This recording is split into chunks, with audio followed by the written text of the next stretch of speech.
In this episode, we're going to talk about how you can eat as much as you want, some creative swaps that Caroline sneaks into our meals that I don't even notice, and how to be more of a blue zoner.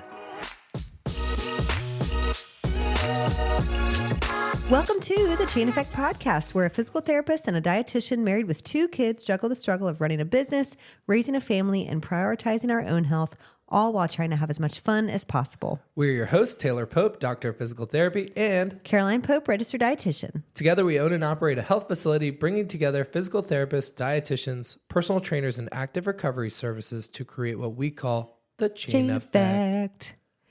Today, we are going to talk about eating large volumes of food. Doesn't that sound nice? Yes, I love eating a lot.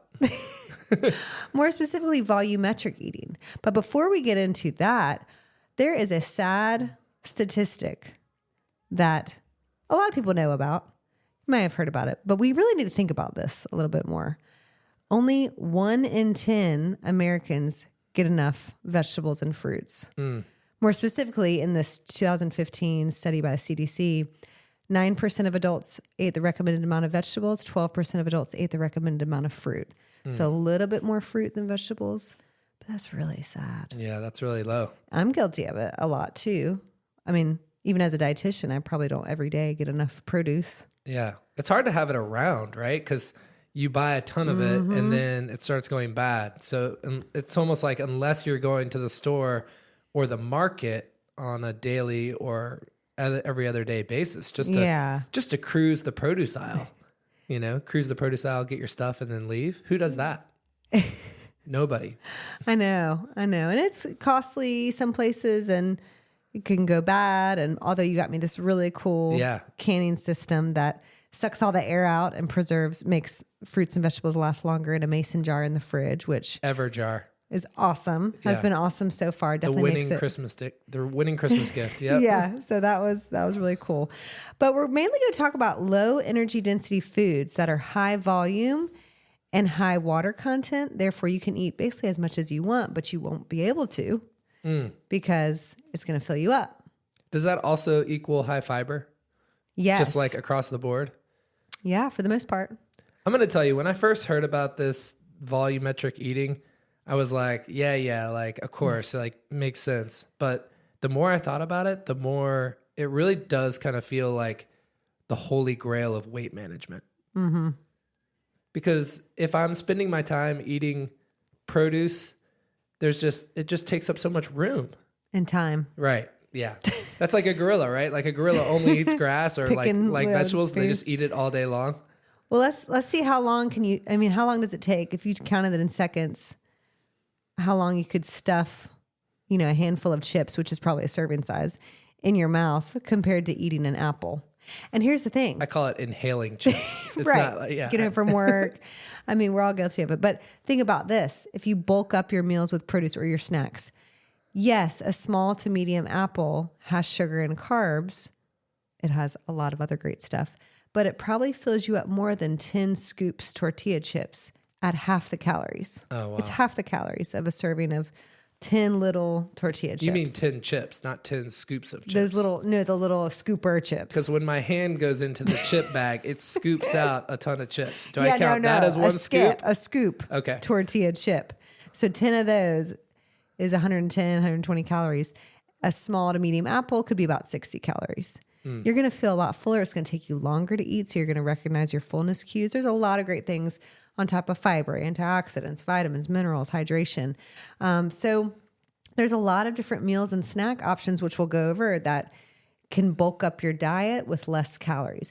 And this isn't all about taking away. Like this podcast is not all about calorie restriction for weight loss. We know everyone has different goals, but we've just got to realize how calorie dense many things are that do not satisfy us as much, after a few minutes, but also that could be impeding our goals or our progress. But can we also acknowledge the fact that it's like 70 or 75% of Americans are overweight? Yeah. So shouldn't we somewhat always be kind of talking about weight management, even if we're not talking about weight loss? Because I'm not, I'm always I might not be trying to drop my weight, but I might be trying to drop my body fat and increase muscle. Mm-hmm. Mm-hmm. And we could all benefit from adding more, produce in. Right. And so a lot of this volumetric eating is adding more produce or non-starchy produce, vegetables and fruits, and thinking about what's more satisfying, what's going to fill up my stomach.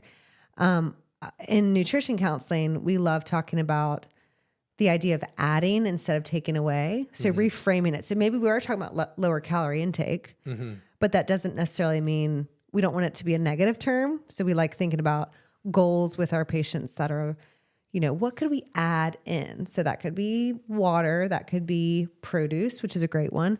Fiber, just the idea of fiber in itself through lots of different food sources, because then it becomes more of a positive change instead of thinking about, I just have to get rid of this, get rid of this, get rid of this. But by adding more of these things in, ultimately you don't have room or the cravings as much for other foods that are way more calorie dense. I will tell you that is a huge misconception about nutrition counseling as a whole, in that people just think, I don't want to be told what I can't eat. Yeah. It's just, across the board. Like, I don't, I like food. I want to eat food and all this stuff. And people just think you're going to tell them don't eat as much and you're going to be hungry. But what you're saying is it's the opposite. You can eat till you're full, and you're just not going to be having the same things, but you're going to eat till you're full. Tell us about some... And we want you to eat till you're full. We don't want you to be deprived. Tell us about some foods that are not really volumetric in this way, or what are some examples? More calorie dense? Exactly. Tell us about some foods like that.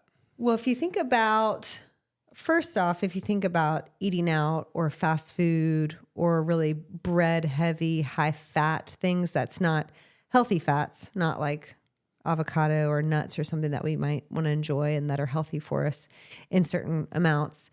But fast food, if you look at the nutrition, which every chain has their nutrition information out there, and it's a big thing in the US, especially. A lot of people are grabbing fast food or just processed foods, things that you can pick up easily and eat. If you look at the calories on a lot of those things, it is so much for such little food you're getting. And that's why a lot of things are surprising. Or if you go to a coffee shop and get a cookie or a muffin. Oh my gosh, what about a muffin? Something like that. That's a great example. You might go to a coffee shop and there's a muffin there, and it is... Seems like a nice snack. Yeah, like, I'll have this with my coffee. Yes. I mean, it sounds good to me too. But it could be 500 calories. A big cookie could be 430 calories. Depends on the place, but most places do have, unless it's a little tiny shop, they're going to have their nutrition information out there. How long does it take you to eat that cookie? Right. Or that muffin? Right. Muffin might be a little bit slower, but you could eat a cookie in like 5 bites, 6 bites really quickly. Boom, that's 450 calories gone. I can eat a fast food burger in probably like 4 bites. And you look at those, they're so small. I mean, and the bun is part of that. The fat is part of that. And the thing about calories and calorie density is, we've talked about this before, but of the macronutrients, we have fat, protein, carbohydrates. Fat is 9 calories per gram. Protein is 4 calories per gram. Carbohydrates are 4 calories per gram. How much more is fat? That's a lot more. Over double. Over double. So because of the fat that they're adding to fast food, a lot of this not so good fat too, like the oils and stuff that are not as great, that we shouldn't be consuming in, that amount. They're adding that to the bun. So the bun might be more carby than maybe one you get at the store, but they look small, right? So it could be all the fat they're adding to cook it. The meat is not going to be lean. It's going to be the cheapest option. Saturated, right? It's going to be a lot more saturated fat than not so healthy fat we should be getting for our heart health. And the calories are just adding up so much because of the added fat. So that's a lot of the reason why, even if it's like, this is small, this shouldn't be many calories. If you look at it, it's going to be a lot for how filling it is. Right. And that gets into that whole, and I hadn't even really heard this term, but this hyper palatable foods, right? Exactly. And the way that food, and that's, sort of been in the news a little bit lately, but, food has been hyper palatable, ultra processed in a way that doesn't exist in nature. And our bodies cannot, our mind cannot stop ourselves from over consuming it. We're like freaking we don't out. Even know. Yeah. We don't even know that we're doing the fat, sugar, salt. It's just, and this brings us to French fries. When we're talking about fast food, these hyper palatable foods. If you look at the numbers, 1 pound of potatoes, just regular potatoes, is about 318 calories. Could we eat a pound of potatoes? Maybe. That sounds like a lot. You'd probably fill up.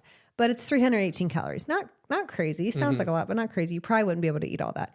120 grams of French fries is about the same amount of calories, 312 calories. So that's about 100 grams.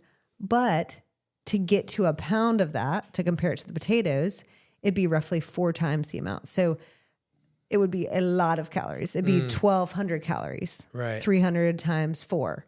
1,200 calories for that pound of French fries versus 318 for that pound of potatoes. Wow. And that is because of the what they're adding, hyper palatable, the oil, the salt, they're cooking it down. Yeah. Cutting it small, and then you have a lot of surface area for the oil to attach whatever they're getting to, make it crispy.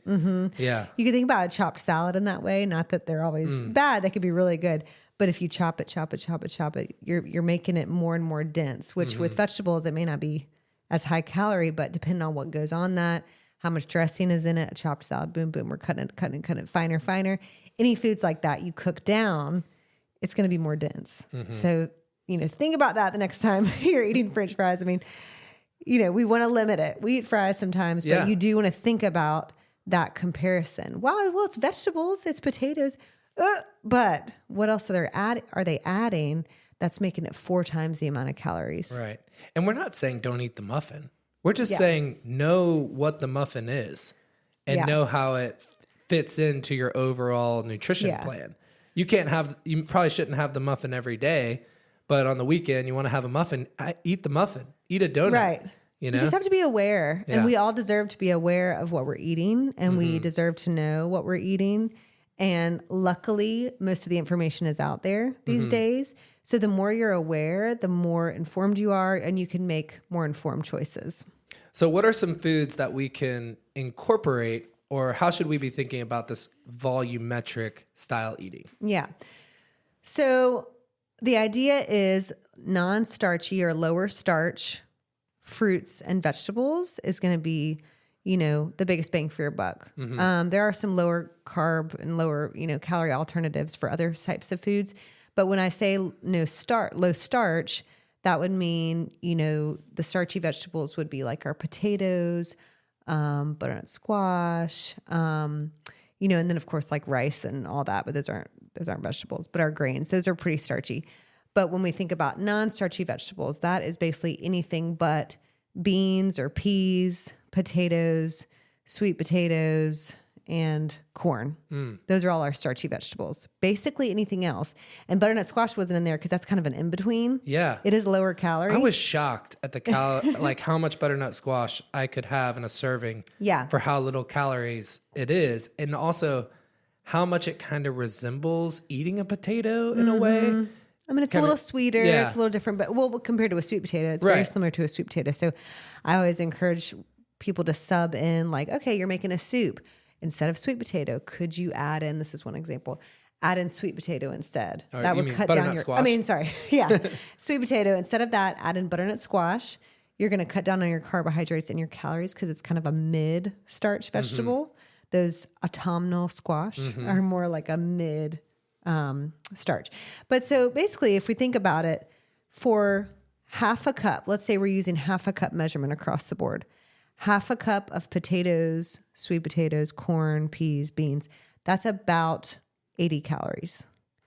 For half a cup of a non-starchy vegetable, which is basically anything else, that would be about 25 calories. Oh my gosh.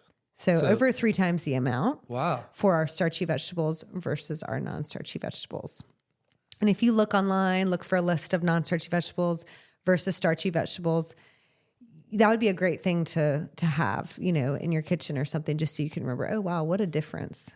And just a question, is the fiber also some sort of multiple, like as the starchiness goes down, does the fiber go up? Not always. For sometimes it could be different content. Like maybe there's more water in certain vegetables. Maybe not necessarily, but like celery might not have quite as much fiber as broccoli and cucumbers, and even things though like it's that. like lower. Yeah, okay. Yeah, but you could look that stuff up. There's a really cool USDA has a database, the U.S. Department of Agriculture, and you can get a lot of information on there, like putting in different fruits and vegetables, and it gives you all the measurements, how much water is in each, whatever you type in, how much energy, how much protein, how much fat, how much carbs. And so that's a really cool resource if anyone wants to look at that. But yeah, so that's kind of the idea. And then fruits, you can get a portion of fruit, which is more like 15 grams of carb. We talk about is around of our fruits is about 60 calories. And that's about, a small apple, a small pear. It's different depending on the fruit.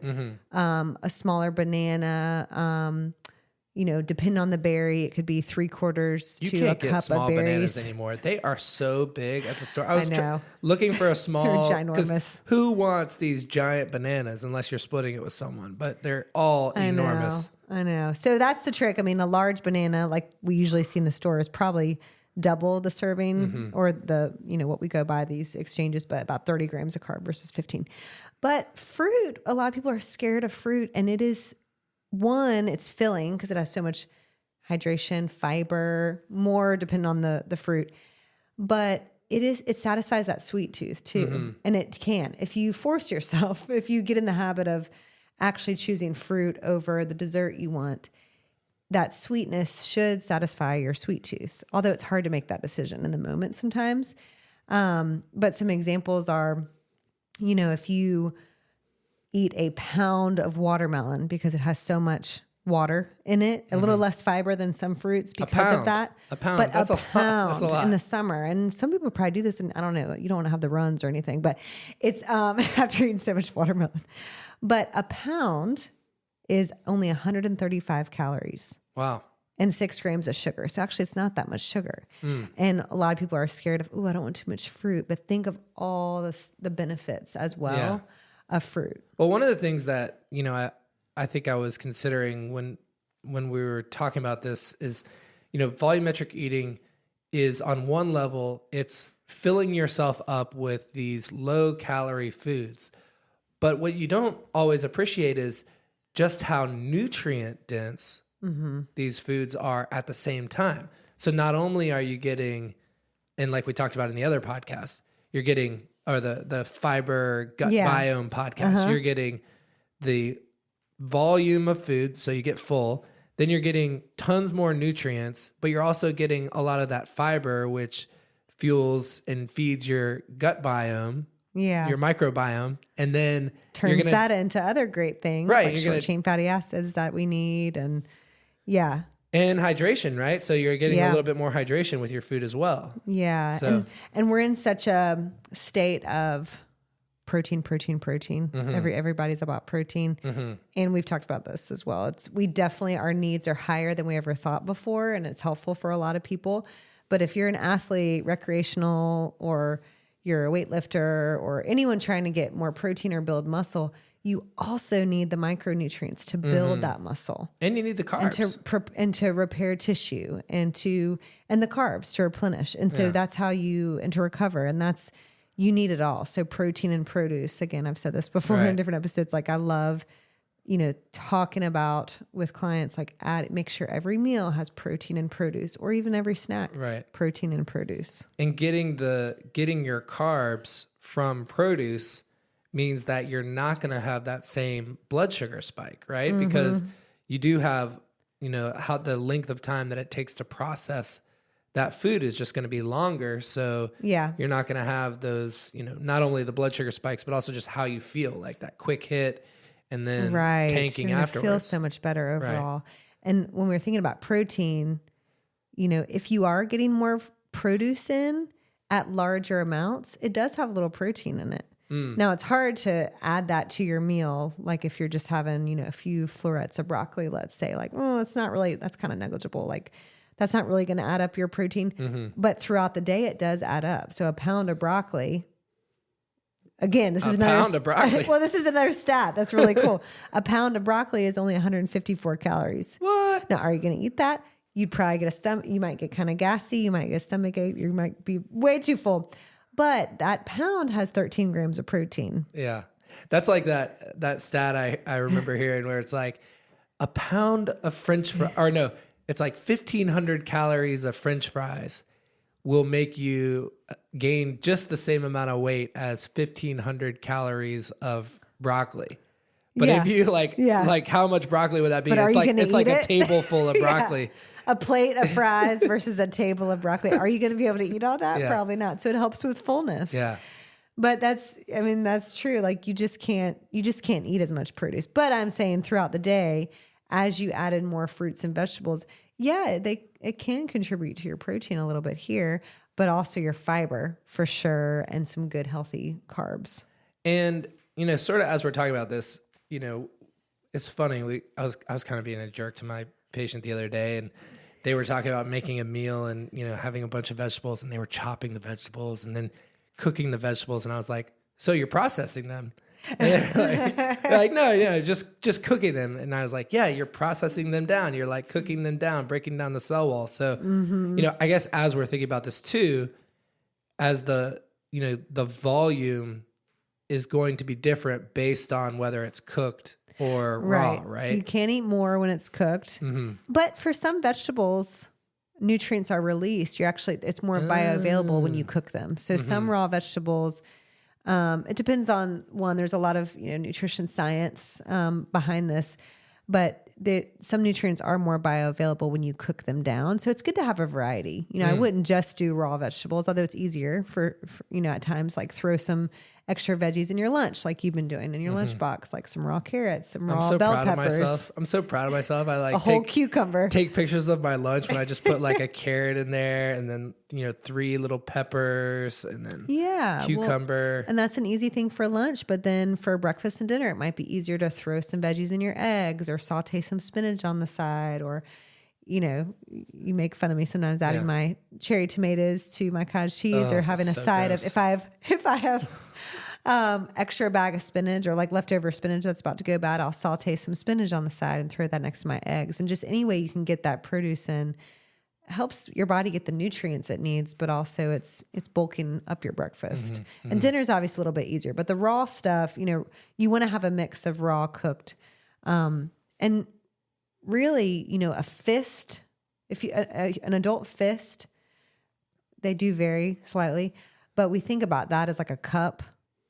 So a good rule of thumb is you could think about having 1 to 3 fists of produce, non-starchy vegetables and fruits at every meal. Wow. So 3 times a day, 1 to 3. That's a big range depending on your size, your appetite, whether it's, cooked or raw. But a good goal, right? But a really great goal. And it's like 9 fists a day. Yeah.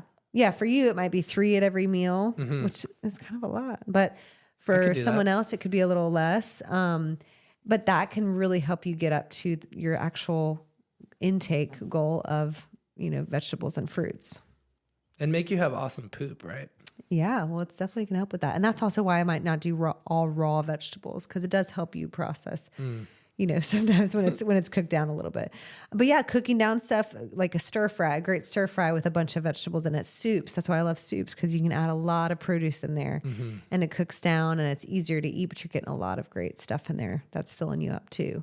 I was surprised looking at, the calories of beans and peas and things like that. I was surprised. I always thought they would be a little bit more calorie dense, but surprisingly low calories I guess it's because there's not a lot of fat, right? It's just, it's basically protein and carb. Yeah. I mean, when you're doing more of this produce, even though that's considered more of a starchy vegetable, most of the time it's going to be low fat.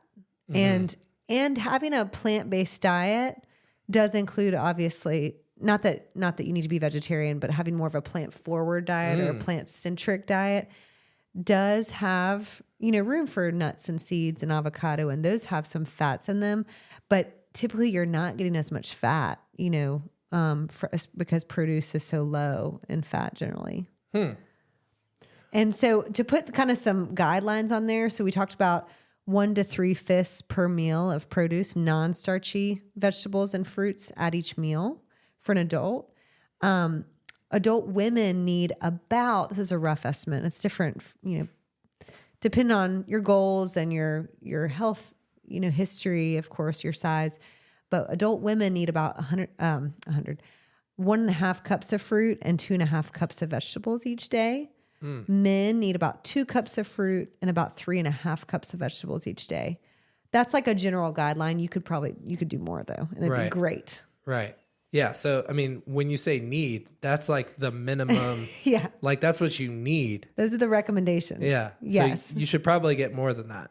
And if you want to live a long, healthy life, like these blue zone areas, they are very plant centric. Well, tell us about that. The blue zones, you've heard about them, right? And they're different regions in the world that have been studied. It's all the places I want to go. I know, right? But they're all the traditional places are like, there's a place in Italy on the Mediterranean. Okinawa is a little tiny island off of Japan. And those are the centenarians that live, the average is like living over 100. We might have talked about them before on here. That's just crazy. And they can all squat like down to the ground. Like, oh yeah. But they're thin. They're little, but they're working people. They're fishermen and they're active and eat mostly a plant-based diet with seafood. Mediterranean diet is, a blue zone diet. Greece is one of the blue zones. There's a place in Greece, so Italy, Greece.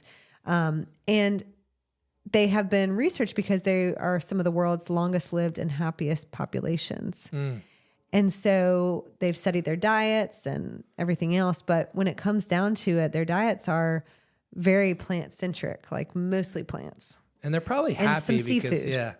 they're probably happy because they're social, they're moving around, they're not living a life of disease for the most part because they're you don't make it that long with a bunch of chronic diseases. Right. So they don't have all the fast food, processed foods. And, that's what's so hard, I think, is our food industry. It makes it really hard. And the process, how ultra processed we make everything, even stuff that shouldn't be. Well, I was listening to that New York Times podcast that, the Daily was talking about ultra processed food. And it was talking about how at some point, the tobacco, I didn't even know this, but the tobacco companies bought up a bunch of like the bigger food companies and started altering. Remember what time? Like what decade? I think it was like the 90s. It was like when tobacco started to like go down, or there started to be more and more like, cigarettes are definitely bad. There needs to be warning labels. Well, then they started to sort of diversify their business and started buying up some of the bigger, and I don't want to, I feel like it was like Nabisco and maybe General Mills, but I don't want to say. But that's when we started getting, these ultra processed, hyper palatable foods, and it became much more of just what's available the high fructose in the corn store. Syrup, Yeah, exactly. More sugar, more salt, and just replacing sugar with high fructose corn syrup. Yeah. Right. It was like, it was the always real sugar sweet. cane goes away, and then high then fructose. it's super sweet, and then it's super, super sweet. Yeah. And then we don't even recognize anymore what natural sugars are. And that's why if we go back to the basics, that's typically the good rule of thumb. Like going back to the basics, have more fruit, you might be satisfied with the sweet. Then when you have one of these ultra processed sugary cereals, you're going to be like, oh my gosh, this is so sweet. Wow, I don't need this. And it might take a little while to retrain your palate, but it's worth it, right? Yeah. Like give yourself the time to, see what a cherry tastes like. Oh, a strawberry actually tastes like this instead of what so strawberry sweet, flavor yummy. is, Right. Yeah. So. Yeah. Well, that brings us to some good examples like of substitutions or swaps you could make to have more volumetric eating and eat more without worrying about your portions of it. You love your swaps. Yeah, I love my swaps. You love your swaps. Yogurt for sour cream. Love it. I'm on board. He used to not. I'm on board. He used to not. You'd be like, sour cream. This is not sour cream. If I ever had sour... it's a little tangier. If I ever had sour cream again. And then have you noticed sometimes I do whole Greek yogurt. I started with that. And now I've been getting the non-fat Greek yogurt and still swapping. I did not even Don't notice even that. notice. Great. Saves us calories. You're taking it out. I just never take that out of the fridge. And then my cheese, right? You just start getting the reduced fat cheese on me. Yeah. Okay. But they can, they make it so it can, if you get into the habits of these swaps or these more volumetric eating tendencies, it does take the burden off of you to like worry about your portions. If you are a big eater, if you have a big appetite, if you are hungry, if you work out a lot and you're like, this is not enough food for me. Like you sometimes say like, I am so hungry. And you're an active person. You don't have to worry so much about measuring or looking at labels or whatever. It's like, well, first off, it doesn't have a lot of labels if it's more produce, but you can eat more. So an example would be like I talked about earlier, soups. Like maybe you swap out sweet potato some for butternut squash, or an even lower calorie version would be radishes in for potatoes, like in a stew. It sounds weird because they're a little bitter. They're a little like peppery tasting raw, but when you cook them down, they're the same consistency almost as potatoes. So if you you can buy a bag of whole radishes, throw them in a stewed meat like stew or something like that, or maybe a recipe where you'd usually put potatoes and carrots and stuff. So if you're trying to do less calories or less starches or less carbohydrates, radishes in for potatoes. Cauliflower rice is a big one. Oh yeah. That got popular, I don't know how many years ago now, 10 years ago, maybe 8 years. And I still love it. I think it's great if you don't, I don't like eating it plain, but if it's the base for rice, like in a burrito bowl, a stir fry, I think it's great, where there's some flavorings and there's some sauces or marinades or something. Because it's kind of bland on its own, but there's so many cauliflower substitutes for potato, like mashed potatoes, cauliflower rice for rice, and then palmini. Oh yeah, it's technically more processed, but it is from a palm tree, so it's from a palm tree, so it is plant based. That is so low calorie for a pasta substitute, and it's great. And you've liked that. It's not your favorite. Well, it's good. It's good. But it's a good substitute. I do like I think the edamame pasta more because it's such high protein for what you get. And fiber. And so does that count? I mean, that would count as the volumetric, right? Because it's like... You wouldn't be able to eat as much as regular pasta. So in that way it could. It's about the same calories as regular pasta. Like 2 ounces of dry edamame pasta is about the same calories actually as regular white pasta. But you're probably going to be able to eat less of the edamame pasta because it's so high in protein and fiber. Isn't it like 24 grams of protein for 100 calories though? It's something like that. Yeah. Yeah. For like 2 ounces of dry, I think. Yeah. And 13 grams of fiber. Which so is like crazy. Half your daily needs. 2.4 to 1 there. I mean, yeah. So it is great. And it's a great way to do it. And, eat less calories overall, probably, if you want a pasta meal. Some other ideas though for snacks could be, take out the chips and the crackers when you're doing dips and stuff and opt for like carrot chips and a ranch dressing or a Greek yogurt ranch dressing instead of regular chips and a sour cream dressing or like dip, something like that. Celery with peanut butter. If you like doing crackers and peanut butter, maybe you try celery. It's still crunchy. I know it's not quite the same. None of these are the same, but they're a great thing to add into the rotation.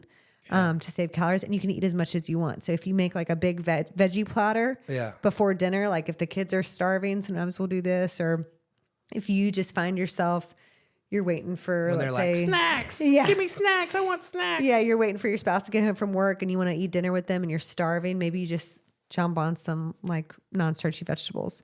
But the good thing about that too is like you can quit that.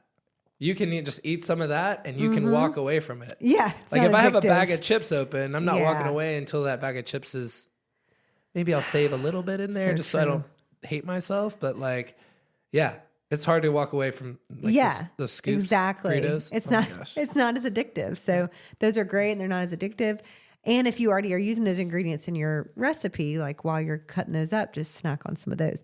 And then some other things would be like people do lettuce wraps instead of a bun on a burger. That does, if you want, that does save you a lot of carbs. It saves you a lot of calories if it's satisfying. If you don't have burgers often and you really want a bun, go for the bun. But if it's something you have or you make at home often. And then when people do like roll-ups, like meat and cheese roll-ups instead of wraps, just kind of taking off the wrap. But there are a lot of creative things you can do to sub in for crackers and chips and stuff. And your dietitian can help you with more ideas because there's a lot. And it's going to help you with your calorie goals day to day.